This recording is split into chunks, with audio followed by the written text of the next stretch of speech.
Resident Evil isn't a franchise I've ever really partook in. In all honesty, I don't even know that much about the franchise. I know there's something to do with the T-Virus and something to do with fearing umbrellas, but I do intend on one day playing Resident Evil 4, Resident Evil 4, and Resident Evil 4. But for now, I'm hopping onto Resident Evil Village, the latest installment into this franchise, and let's hope it's a good introduction.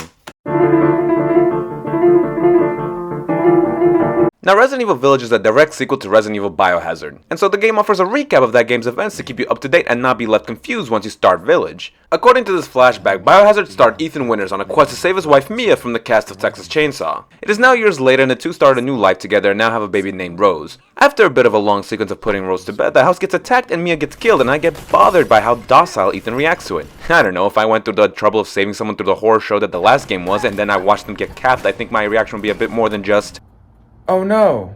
The perpetrator here is Chris Redfield, and I'm like, oh shit, it's the guy from this game! He kidnaps Ethan and baby Rose, but the van that was transporting them gets attacked and Rose goes missing. So we go into the woods and stumble into this village that has been attacked and destroyed by these bioweapon werewolf things called Lycans. Now, Resident Evil Village aims to be a survival horror game, so after you get a gun, the game doesn't let you do Pilates around your enemies like in other FPSs like Doom and Call of Duty.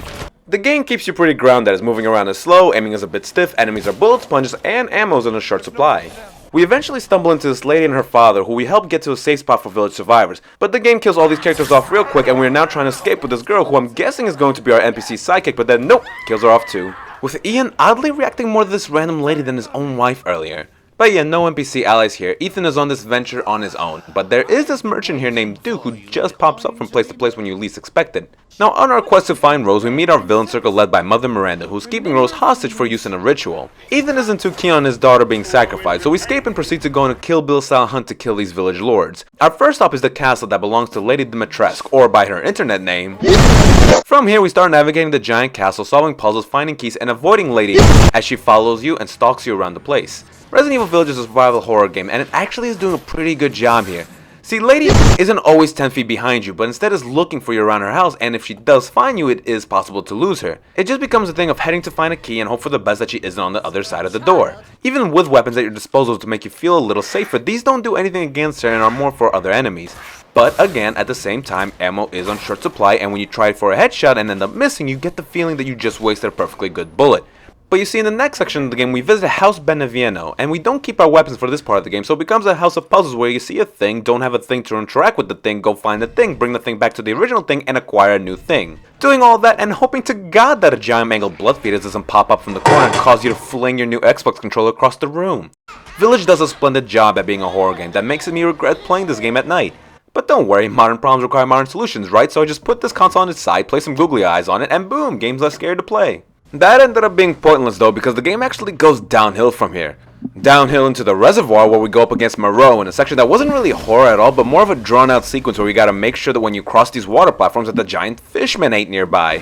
This was actually terrible and boring. The battle against Georg from Majora's Mask was more intense. The game also starts pulling away from the horror genre and more towards action. It starts throwing larger numbers of enemies at you, and I'm conflicted about how I feel about this. See, as I'm playing the game, I managed to upgrade my weapons to be more powerful and stocked up on health, ammo, and supplies.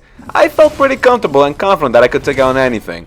But then the game starts throwing more intense enemies at you at larger numbers, and it starts to deplete your resources, and now I'm back to zero. See, I like that these moments happen because it quickly humbles me, but at the same time, I'd rather the game stick to the horror element. The game has inventory management, which is a bit pointless here because it doesn't take into account crafting materials, treasures, and key items, and only focuses on weapons and ammo. Considering you can buy storage expansion from Duke, at no point did I have to discard anything. This is a bit of a useless feature. The next section you visit is Heisenberg's factory, and I must say, I do think that this is a great section. I like the atmosphere, and it has a very powerful enemies that take all your resources to kill, and before you know it, the game throws another one at you. Now, even though I say it's good, I do still feel like I'll drag my feet playing this, but that mostly has to do with how much Moreau sank the experience for me, pun intended. The factory map to me was Village's attempt to recover from the reservoir sting, which I could respect if the game didn't completely fall apart after the Heisenberg boss battle. The last section became a hollow action shooter, the final boss battle was boring, and the ending blew. Without giving away what happened, I'll bring up something similar. Do you remember The Walking Dead, how in season 6 Glenn fell from a dumpster and it looked like he got torn apart, so for 4 weeks everyone grieved him until the episode came that revealed Glenn survived through some bullshit antics, and when the show actually killed him off at the end of the season, while yes, it was shocking and upsetting, but storytelling wise it didn't feel as impactful because we already mourned him and moved on. Same thing happened here with Village. I'm pretty bummed out about all of this. I remember thinking that this game was great when I first started, but now it just left a bad taste in my mouth and it makes me sad. To put it in a Storm Dane quote, Resident Evil Village is so good in its first half, it made me wish I never played the second half. This is also the first game I played on the Xbox Series X, and visually, I'm not impressed. It doesn't look like a game that would come out in 2021, but rather a remastering of a game from 2008. Now, I'm going to play devil's advocate here and say I'm not totally bothered by this. I like 2008, it was a simpler time, much better than 2021, but my assessment isn't from the scenery or environments, which do look great, but it's more from the character models, as some of them don't look that good. The only character model that actually looked great was Lady Dimitrescu, and we all know why.